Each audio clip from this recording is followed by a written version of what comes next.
I am Cameron Rose, and I read and will be talking about religion and reality TV, faith and late capitalism. So I'll jump in. The main thesis to me is that anything can be commodified.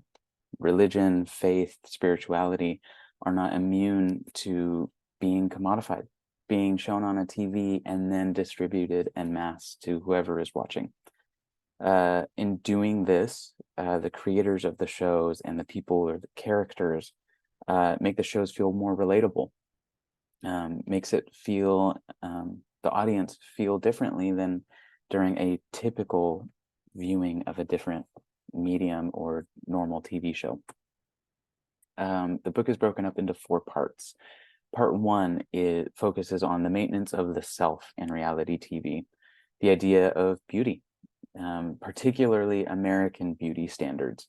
So you have people of faith and everyday people who are given the tools to become beautiful, or if they have the tools themselves, it is a display that people of faith can also be beautiful and can take pride in how they are looking. 2 is the performance of authenticity. So reality television offers the ability to kind of flip the script, flip the normal narrative. Greatest example of this is in Extreme Makeover Home Edition, where you're taking a family who's down on their luck with a heart of gold, who are living in these terrible conditions and deserve to live better. So the flipping here is that they lived in a horrible situation, and the first flip is that we're going to send them on vacation. They're going to go and experience luxury and play and relaxation for the first time in a long time. This authenticity also feeds into audience sizes. So where Real Housewives is ecstatic when they can get 2.5 million people to watch any given episode, YouTube vloggers and TikTokers can reach 12 million or more. It is this different medium when it's not a TV screen, but maybe on your computer, or just, someone sitting in their living room in a chair talking, creates a sense of intimacy that people really want to buy into. And that is what reality television tries to tap into by creating these situations of real people, real situations, trying to give that vibe of authenticity rather than writers and scripts that people are given. It's like, no, this is just people and how they're reacting, and you get to view it. Part 3 deals with niche markets. So it takes a look at like ghost catchers and Amish communities. It's this idea that we're going to really narrow focus in on what is being shown, because this is something that most people are not going to be interacting with on a day-to-day basis. It's distinct scenarios, distinct people and social groups that me as the viewer sitting in my living room and watching on a TV can't quite relate to Amish communities, just by the very nature of all the electricity around me. I'm not going to be able to relate, so it could be really interesting and super fascinating to look into that culture and that scenario.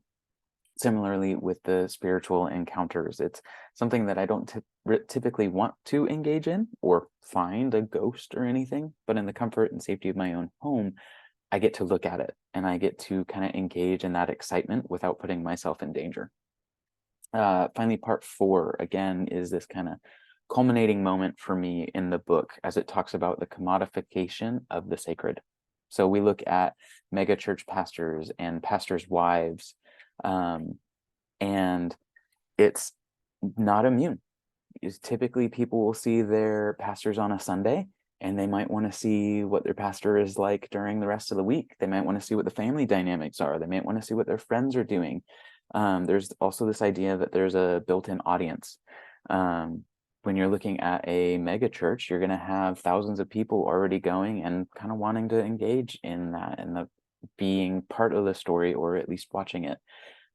There's also this idea in relation to part 3 that we're looking at situations and people in ways that we wouldn't normally get to. So you're not really going to be privy to how an imam is brought on or placed, but through the beauty of television, reality shows, we can take a look at what that process is like and see situations and people that we wouldn't normally get to see. So the merits, there are multiple distinct voices in the authors. I love that it had modern connections. It's not the TV shows of yesteryear necessarily, but it brought up YouTube and TikTok and these other mediums of media consumption. I liked that it didn't solely focus on Christianity. I also liked that as it looked at Christianity, it was like a diverse array. I thought that was really good and really helpful, that it wasn't just like Protestant evangelicals. The flaws, where, going to the second point, but where the beauty of all these different voices and the authors could sometimes feel disjointed.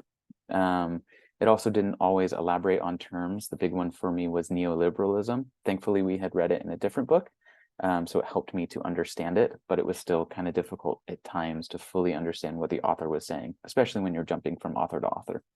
Finally, there was a little bit of redundancies as it talked about like churches and mega churches and pastors' wives, reflected in chapters 3, 4, and 13.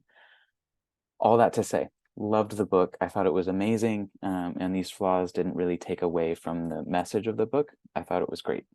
So that's all I got. And see you on the flip side.